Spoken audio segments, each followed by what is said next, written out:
Capítulo 35. Josías anunció que se celebraría la Pascua del Señor en Jerusalén, y entonces se sacrificó el Cordero de la Pascua el día 14 del primer mes. Josías también asignó a los sacerdotes sus responsabilidades y los animó en su trabajo en el templo del Señor. Dio esta orden a los levitas, quienes debían enseñar a todo Israel y quienes habían sido apartados para servir al Señor. Pongan el arca sagrada en el templo que construyó Salomón, hijo de David, rey de Israel. Ustedes ya no tienen que seguir cargándola de un sitio a otro sobre sus hombros. Ahora dediquen su tiempo a servir al Señor su Dios y a su pueblo Israel. Preséntense para su turno según las divisiones de familia de sus antepasados, de acuerdo con las instrucciones del rey David de Israel y las de su hijo Salomón. Luego preséntense en el santuario, en el lugar designado para su respectiva división de familia, y ayuden a las familias que les hayan sido asignadas cuando éstas traigan sus ofrendas al templo. Maten los corderos de la Pascua, purifíquense y prepárense para ayudar a los que lleguen. Sigan todas las instrucciones que el Señor dio por medio de Moisés. Después Josías proveyó 30,000 corderos y cabritos para las ofrendas de la Pascua del pueblo, junto con 3,000 cabezas de ganado. Todos eran de los rebaños y de las manadas del rey. Los funcionarios del rey también hicieron contribuciones voluntarias al pueblo, a los sacerdotes y a los levitas. Hilcías, Zacarías y Jehiel, administradores del templo de Dios, dieron a los sacerdotes 2,600 corderos y cabritos y 300 cabezas de ganado como ofrendas de la Pascua. Los jefes de los levitas, Conanías y sus hermanos Semaías y Natanael, al igual que Asabías, Jehiel y Josabad, dieron 5,000 corderos y cabritos y 500 cabezas de ganado a los levitas para sus ofrendas de la Pascua.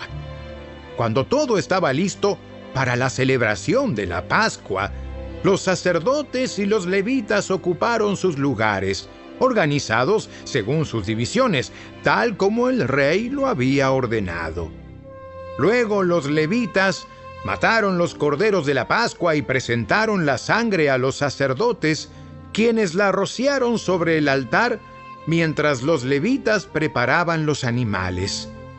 Repartieron las ofrendas quemadas entre la gente de acuerdo a sus grupos de familia para que las ofrecieran al Señor según estaba establecido en el libro de Moisés. Hicieron lo mismo con el ganado. Luego asaron los corderos de la Pascua como estaba establecido. Hirvieron las ofrendas sagradas en ollas, calderos y sartenes, y las llevaron rápidamente a la gente para que comiera. Después los levitas prepararon las ofrendas de la Pascua para sí mismos y para los sacerdotes, descendientes de Aarón, porque los sacerdotes habían estado ocupados desde la mañana hasta la noche presentando las ofrendas quemadas y las porciones de grasa. Los levitas se hicieron cargo de todos estos preparativos. Los músicos descendientes de Asaf estaban en sus lugares asignados y seguían las órdenes que les habían dado David, Asaf, Emán y Jedutún, vidente del rey. Los porteros cuidaban las puertas, y no era necesario que se alejaran de sus puestos de servicio, porque sus hermanos levitas les preparaban sus ofrendas de la Pascua. Toda la ceremonia de la Pascua del Señor se terminó en ese día. Todas las ofrendas quemadas fueron sacrificadas en el altar del Señor como lo había ordenado el rey Josías. Todos los israelitas que estaban presentes en Jerusalén celebraron la Pascua y el Festival de los Panes sin Levadura durante 7 días. Desde los tiempos del profeta Samuel no se había celebrado una Pascua semejante. Ninguno de los reyes de Israel jamás había celebrado la Pascua como lo hizo Josías, porque hizo participar a todos los sacerdotes y levitas, a todo el pueblo de Jerusalén y a la gente de todo Judá e Israel. Esta Pascua se celebró en el año 18 del reinado de Josías. Después de que Josías terminó de restaurar el templo, Necao, rey de Egipto, dirigió a su ejército desde Egipto para hacer la guerra en Carquemis, junto al río Éufrates. Entonces Josías y su ejército salieron a enfrentarlo. Pero el rey Necao envió mensajeros a Josías con el siguiente mensaje: ¿Qué quieres de mí, rey de Judá? No tengo nada contra ti. Voy de camino a pelear contra otra nación, y Dios me ha dicho que me apresure. No interfieras con Dios, quien está conmigo, o Él te destruirá. Sin embargo, Josías se negó a escuchar a Necao, a quien Dios realmente le había hablado, y no quiso regresar. En cambio, se disfrazó y dirigió al ejército en la batalla en la llanura de Megido. Entonces, los arqueros enemigos hirieron al rey Josías con sus flechas, y el rey gritó a sus hombres: ¡Sáquenme de la batalla! Porque estoy gravemente herido. Así que sacaron a Josías de su carro de guerra y lo pusieron en otro. Luego lo regresaron a Jerusalén, donde murió. Lo enterraron allí, en el cementerio de los reyes, y todo Judá y Jerusalén hicieron duelo por él. El profeta Jeremías compuso cantos fúnebres en honor de Josías, y hasta el día de hoy, los coros siguen entonando estos tristes cantos acerca de su muerte. Estos cantos de duelo se han convertido en una tradición y están registrados en el libro de los lamentos. Los demás acontecimientos del reinado de Josías y sus actos de devoción, realizados según lo que estaba escrito en la ley del Señor, desde el principio hasta el fin, están registrados en el libro de los reyes de Israel y de Judá.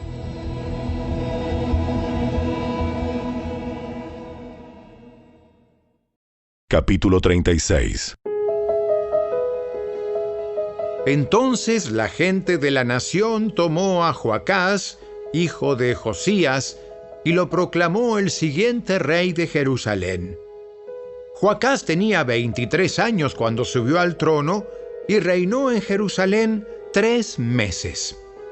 Luego fue quitado por el rey de Egipto, quien exigió que Judá pagara un tributo de 3,400 kilos de plata y 34 kilos de oro. El rey de Egipto puso en el trono a Eliakim, hermano de Joacás, para que fuera el siguiente rey de Judá y de Jerusalén, y le cambió el nombre a Joacim. Después Necao se llevó a Joacás a Egipto como prisionero. Joacim tenía 25 años cuando subió al trono y reinó en Jerusalén 11 años. Él hizo lo malo a los ojos del Señor su Dios. Luego el rey Nabucodonosor de Babilonia fue a Jerusalén y la conquistó. Sujetó a Joacim con cadenas de bronce y lo llevó a Babilonia.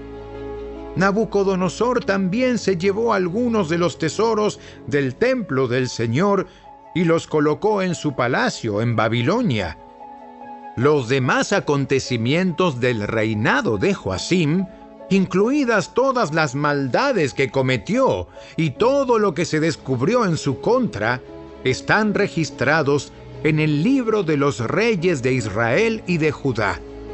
Después su hijo Joaquín ocupó su lugar en el trono. Joaquín tenía 18 años cuando subió al trono y reinó en Jerusalén 3 meses y 10 días. Joaquín hizo lo malo a los ojos del Señor.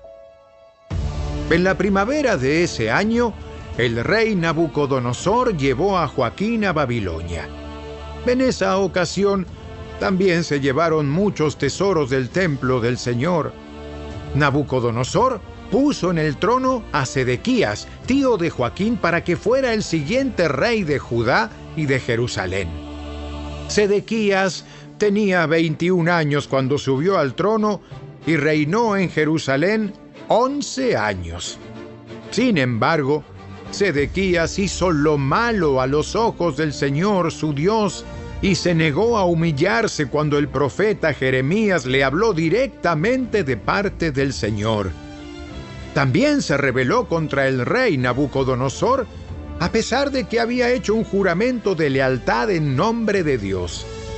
Sedequías era un hombre duro y terco, y rehusó volverse al Señor, Dios de Israel. Asimismo, todos los jefes de los sacerdotes y el pueblo se volvieron cada vez más infieles. Siguieron todas las prácticas paganas de las naciones vecinas y profanaron el templo del Señor que había sido consagrado en Jerusalén. Repetidas veces el Señor, Dios de sus antepasados, envió a sus profetas para advertirles, porque tenía compasión de su pueblo y de su templo. Sin embargo, el pueblo se mofaba de estos mensajeros de Dios y despreciaba sus palabras.